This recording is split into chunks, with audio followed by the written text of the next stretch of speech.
Hi friends, welcome back to the Barkeepers channel. I'm your host for today. My name is Nancy. I'm a sustainable interior decorator, collector of fine, beautiful things, and lover of Barkeepers friend. We have a very special video for you today. I am getting ready for a big network photo shoot for my house, which is, as you can see, very out there, very colorful, very maximalist, very bold. I love stuff. And today we need to clean up because I have been stalling and I have been procrastinating and my house is a bit of a mess. My kitchen especially, my stove is a little disgusting, not going to lie. My sink is not looking great. So let's clean them up together.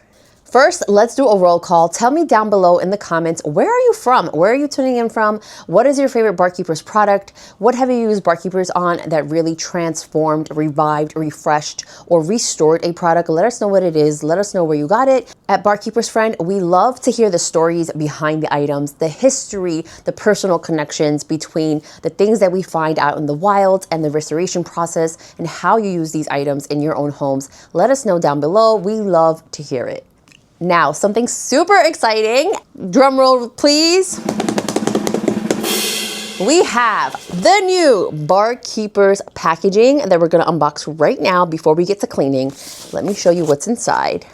This is exclusive. You guys are seeing this first. Nobody has seen this yet. Okay, here we go. The new Barkeepers, because things are worth keeping. Ah! I love it. Oh my gosh, this is so nice. You guys are seeing this first. Comment down below. Tell us what you think of the new packaging.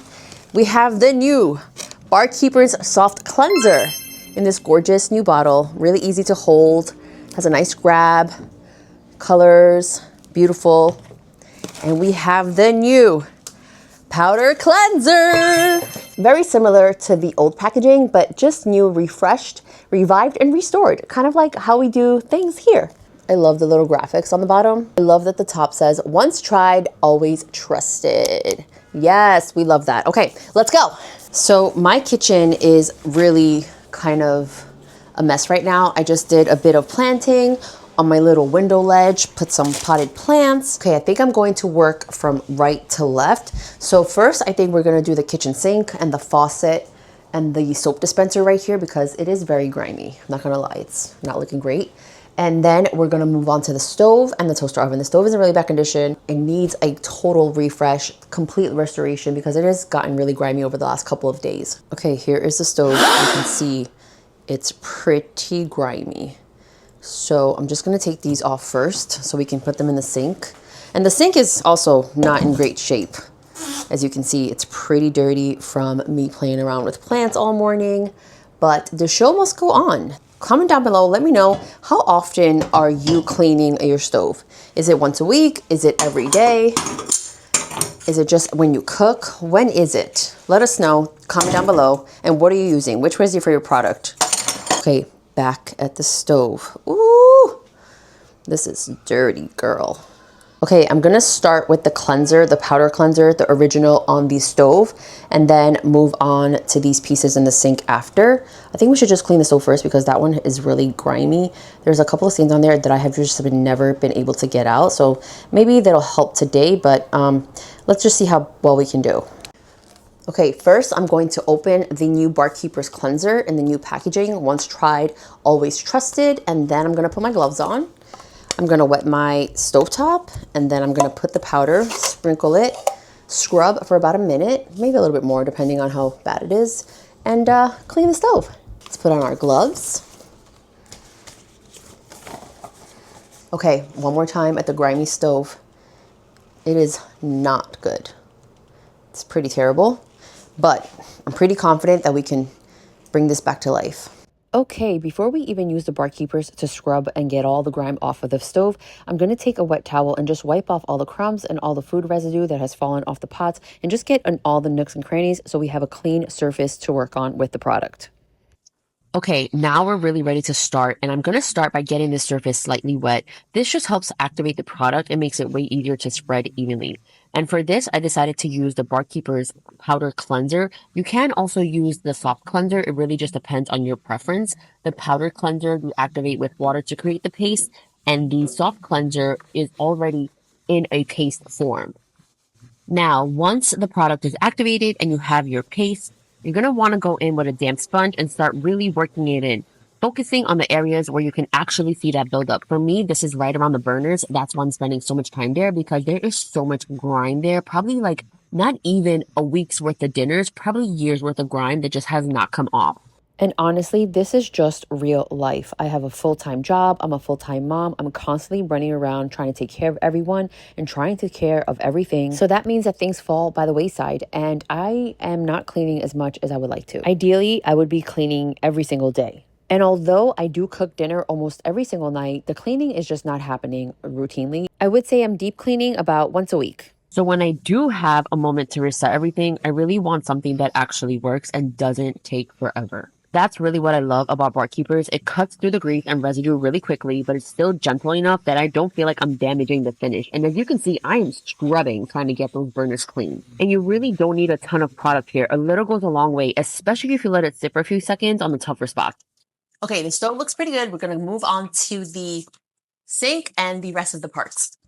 Okay, this is a little embarrassing, but the burners and the grates are probably the worst part of the stove. Comment down below and let me know if this is also the worst part of your stove because I am very curious. So I'm going to go in again with the Bar Keepers powder cleanser and let it sit for a few seconds so the product can really activate. And then I'm going to go ahead and scrub. Scrub really well, especially around all those edges where the buildup hides. Working that product in, scrubbing for your life, and this is really the most satisfying part where you can see the before and after are like, wow, I can't believe there was so much gunk on there and it came off. Now, one thing I get asked a lot is when to use the powder cleanser versus the soft cleanser. And it really depends on your preference. The powder is what I reach for when I'm dealing with tough buildup like the stove, the grates, or the burners. And the soft cleanser is what I reach for when I'm dealing with something that's a little bit softer. But I am using it here to show you that you can use the soft cleanser on this as well. But I might be a little biased. My mom would use the powder cleanser for literally everything. And she would clean every Saturday morning and put some music on. And I really grew up watching her do her little cleaning routine with the powder cleanser. So I think that's why I always start with the powder cleanser because that's what I know and that's what I grew up with. The soft cleanser is a lot creamier. It's already in the made paste, so I really do love using that on things like stainless steel, glass, even ceramics. Basically, anywhere I want a really thorough clean, but with a smoother finish. But I'm also using it on the grates right now, so it really just depends on your preference. I like to use both. I like to mix it up. It really just depends on what you want to use.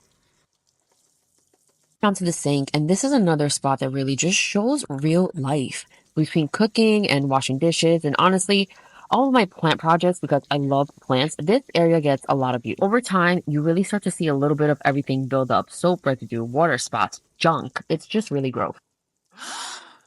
And I'm not about to give up my planting because I love bringing the outside in, especially because I live in an apartment in New York City. Plants are really important to me. They are beautiful for decor, just beautiful to bring nature in. So, we got to take care of the sink, and that's where the Bar Keepers comes in.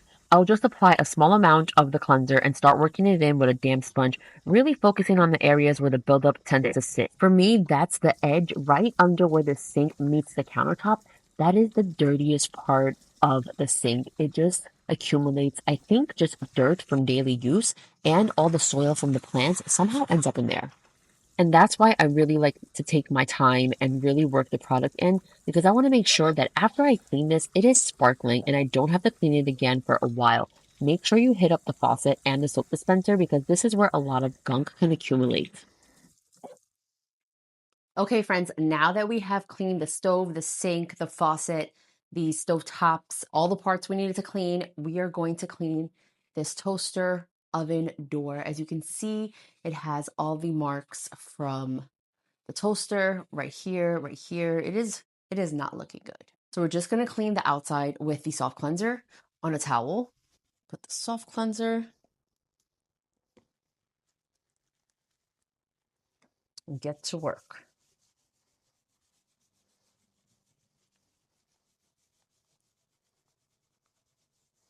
Yeah, this is coming right off.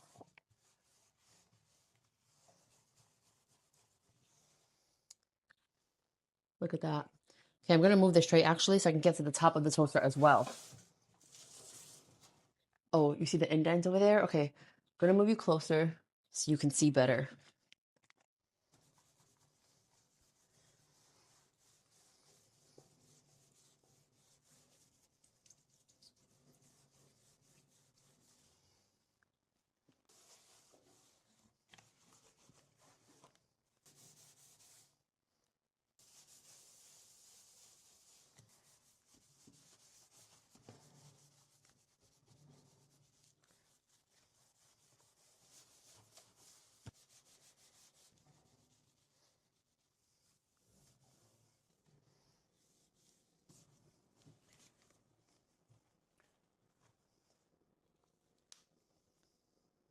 Okay, friends, the toaster oven is clean thanks to Barkeeper Soft Cleanser. It was a lot of work, but she's looking pretty good. She almost looks back to her brand new state. Well, the outer anyway. The inside is a cleaning project for another day, but I think this worked out so well. Let me know what you think in the comments down below. Okay, friends, and this is the end result. The stove is nice and clean. We have a tray here and a bowl of lemons because for photo shoots, they don't want to see the stovetop. That's an insider tip, by the way. They always want you to have it decorated and or have some kind of cake or fruit or something colorful. So that way people don't focus on the stove instead of the items on top, just to make it like photo shoot ready, let's say. Then the sink cleaned up nicely. There was some black gunk all around the inner rim, and that was just washing away as I was scrubbing. The faucet also turned out pretty good, and the soap dispenser had a lot of gunk around the bottom layer, so that really cleaned up nice. And now I am photo shoot ready. Let me know what you guys think of this transformation. Like I said, Barkeeper is the product to revive, refresh, and restore. And today we did a little bit of everything, I think. Let me know in the comments down below what you think. Thank you for joining us today. I'm Nancy Cavaliere of Casa Cavaliere, Barkeeper's friend. Once tried, always trusted. See us next time on the channel. Who knows what we'll be doing next time? Maybe we'll be restoring an antique. And if you have a video suggestion, comment down below. Let us know what you want to see here on the Barkeeper's channel, and we will definitely be reading the comments. All right, guys. See you next time. Bye.